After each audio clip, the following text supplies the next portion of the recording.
Option-adjusted spread, OAS, is a critical valuation measure used for bonds with embedded options.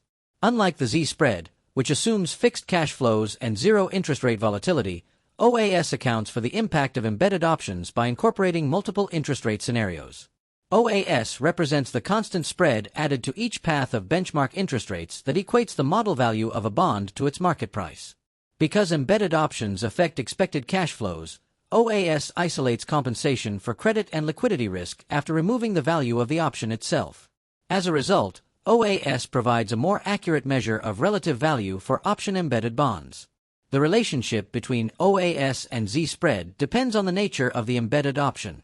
For callable bonds, the issuer's option has value that benefits the issuer and disadvantages the investor.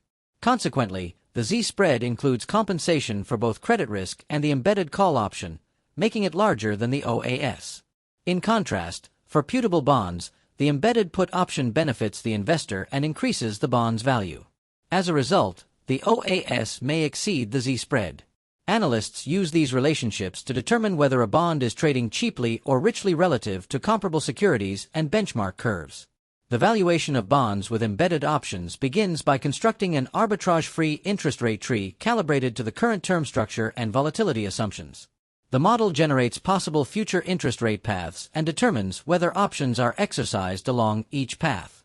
The OAS is then calculated by adding a constant spread to all discount rates in the model until the calculated value matches the bond's observed market price.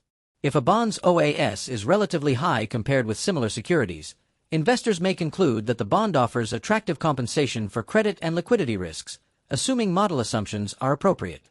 Duration is one of the most important measures of interest rate risk in fixed income portfolio management. It estimates the sensitivity of a bond's price to changes in interest rates.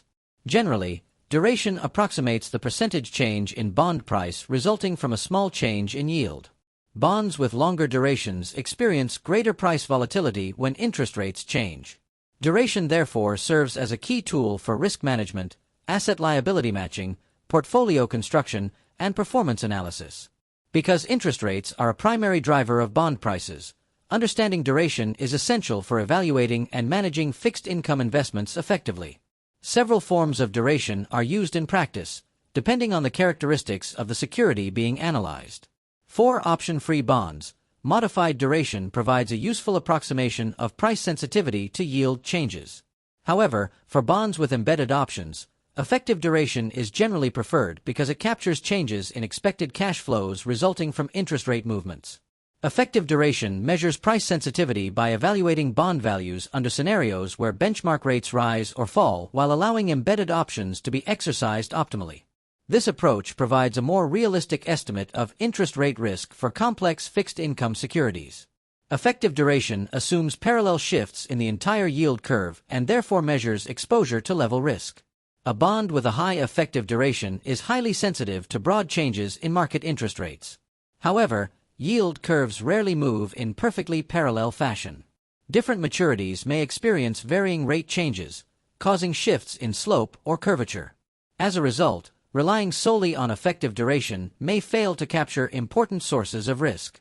Portfolio managers therefore supplement duration analysis with more advanced measures that identify sensitivity to specific segments of the yield curve. Key rate duration addresses the limitations of effective duration by measuring a bond's sensitivity to changes in a specific maturity point on the yield curve while holding other maturities constant.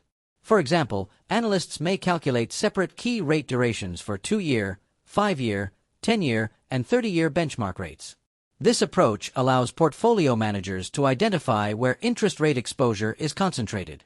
Two portfolios with identical effective durations may have very different key rate duration profiles and therefore react differently to non-parallel yield curve movements.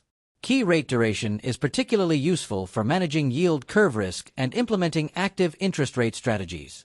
Portfolio managers use key rate durations to construct portfolios aligned with their expectations regarding future yield curve changes. If an investor anticipates movements concentrated in specific maturities, adjustments can be made to increase or decrease exposure at those points while maintaining overall duration targets.